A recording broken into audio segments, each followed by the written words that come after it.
Instrucción espiritual por Ramana Maharshi. Capítulo 1. Instrucción. Upadesa.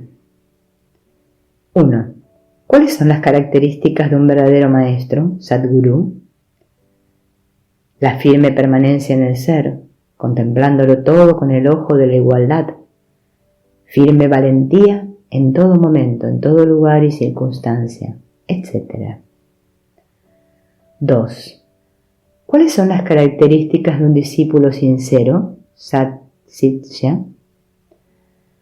Un intenso anhelo de eliminar el pesar y alcanzar el gozo, y una adversión intensa por todo tipo de placeres mundanos. 3. ¿Cuáles son las características de la instrucción, Upadesa?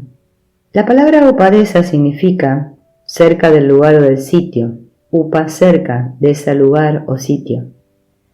El gurú, que es la encarnación de lo que indica el término Sat Chit Ananda, existencia, conocimiento y bienaventuranza, impide que un discípulo suyo que, a causa de su aceptación de las formas, de los sentidos, se ha desviado de su verdadero estado y se ve en consecuencia afligido e impactado por alegrías y pesares, siga en semejante estado, estableciéndolo en su propia naturaleza verdadera indiferenciada. Upadesa también significa mostrar de cerca un objeto que se halla lejano.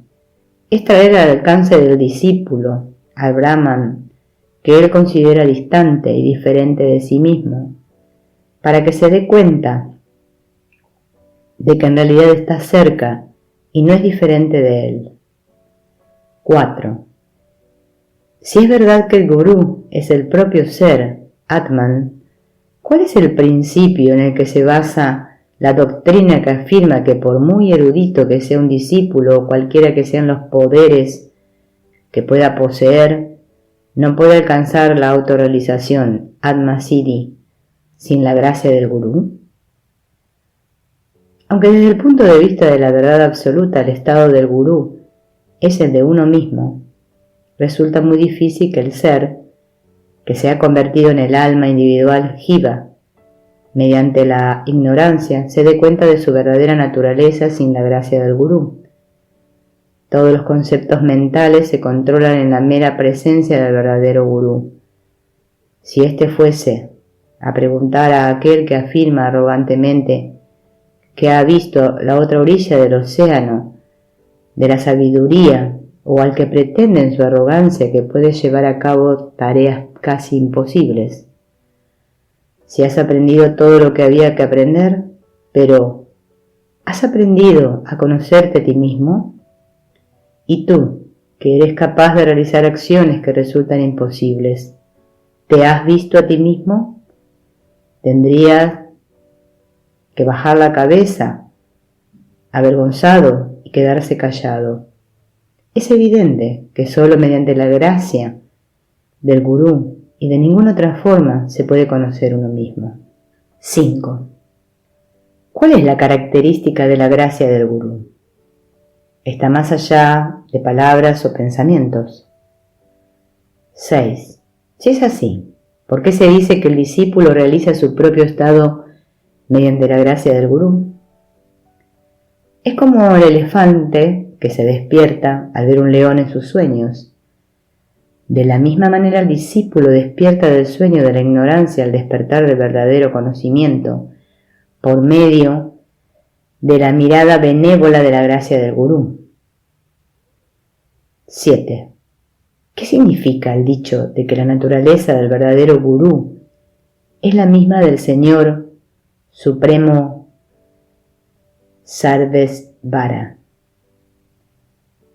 En el caso del alma individual que desea alcanzar el estado del verdadero conocimiento o el estado de Dios, Isvara, y que con este objeto en mente siempre practica la devoción, ocurre que cuando ésta ha alcanzado un estado de madurez suficiente, el Señor, que es testigo de ese alma individual y es idéntico a ella, aparece en forma humana con la ayuda de Sat Chit Ananda, con sus 3 características naturales, con nombre y forma que graciosamente también asume, y a modo de bendecir al discípulo, le absorbe en sí mismo.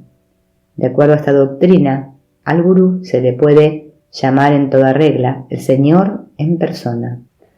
8. Entonces, ¿cómo algunos seres exaltados pudieron alcanzar el conocimiento sin un gurú? En algunas pocas personas suficientemente maduras, el Señor resplandece como la luz del conocimiento y les imparte la conciencia de la verdad. 9. ¿Cuál es el fin de la devoción, Bhakti, y el sendero del Siddhanta, es decir, Saiva Siddhanta? Es aprender la verdad de que las acciones realizadas con devoción y libres de todo egoísmo, mediante los 3 instrumentos purificados, cuerpo, palabra y mente, en calidad de sirviente del Señor, se convierten en acciones de Dios, y despojarse del sentido de yo y mío.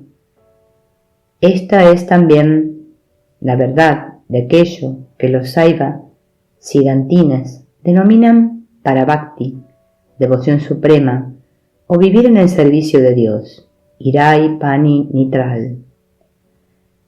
10. ¿Cuál es el fin del sendero del conocimiento Jnana o Vedanta? Es saber que la verdad de que el yo, con mayúscula, no es diferente del Señor, Isvara, y liberarse del sentimiento de ser el ejecutor de las acciones, Kartva, Aham Kara. 11.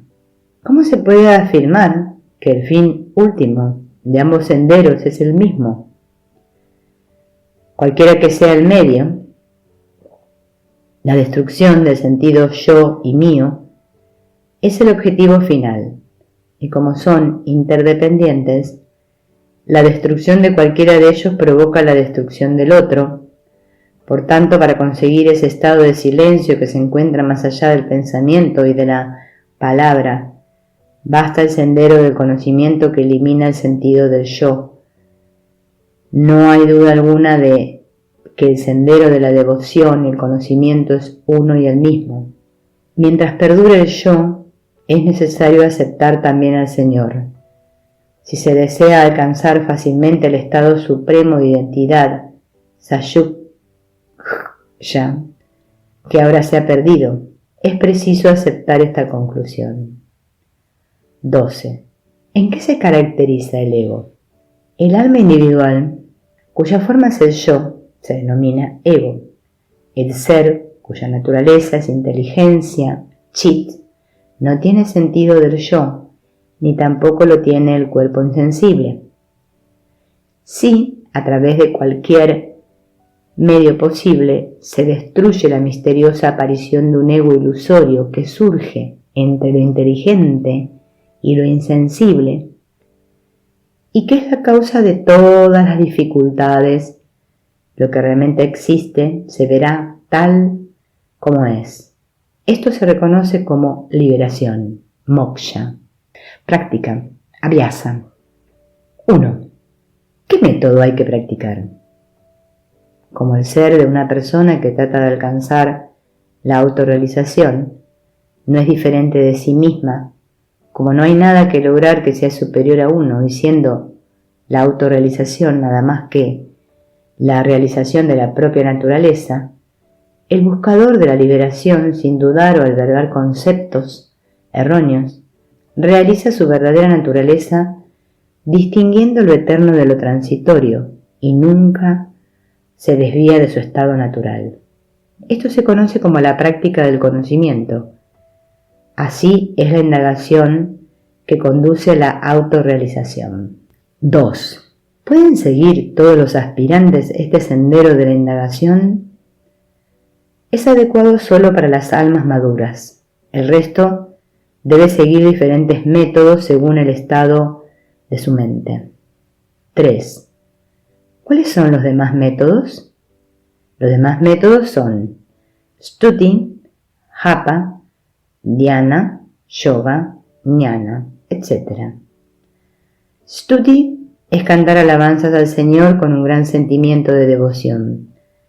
Japa es recitar mental o verbalmente los nombres de los dioses o mantras sagrados como Om, mientras se siguen los métodos de Stuti y Japa. A veces la mente se concentrará, literalmente se cerrará, y a veces quedará difusa, literalmente abierta. Los caprichos de la mente no serán evidentes a las personas que siguen estos métodos. Dhyana denota la repetición de los nombres, etc., mentalmente, japa, con sentimiento de devoción. En este método el estado de la mente se comprenderá con facilidad, puesto que la mente no se concentra y dispersa simultáneamente.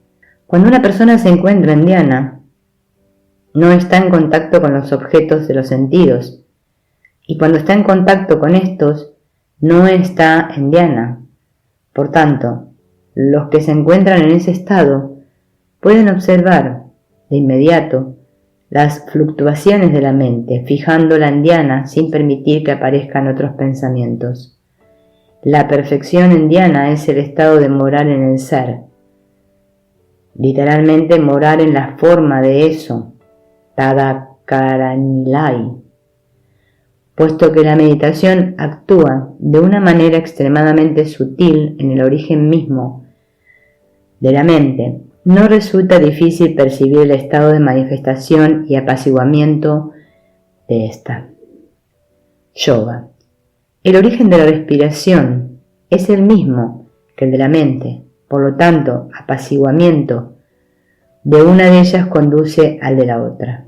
La práctica de aquietar la mente por medio de la respiración, pranayama, se denomina yoga, fijando la mente en los centros psíquicos como el Sahasrara. Literalmente, loto de los 1000 pétalos, los yogis permanecen durante cualquier periodo de tiempo sin conciencia de su cuerpo. Mientras perdura ese estado, parece que están inmersos en cierto tipo de gozo, pero cuando la mente que se ha tranquilizado emerge, se activa de nuevo, resume sus pensamientos mundanos. Por tanto, en cuanto se externaliza, es necesario entrenarla con ayuda de prácticas como dhyana para que alcance un estado en el que no se produzca ni su aparición ni su desaparición. Jnana. Jnana es la aniquilación de la mente para hacer que asuma la forma del ser. Mediante una práctica constante de dhyana o indagación, vichara, la extinción de la mente es el estado en el que se produce el cese de todo esfuerzo, y los que se establecen en ese estado nunca se desvían de él. Los términos silencio, mouna e inacción se refieren solo a ese mismo estado.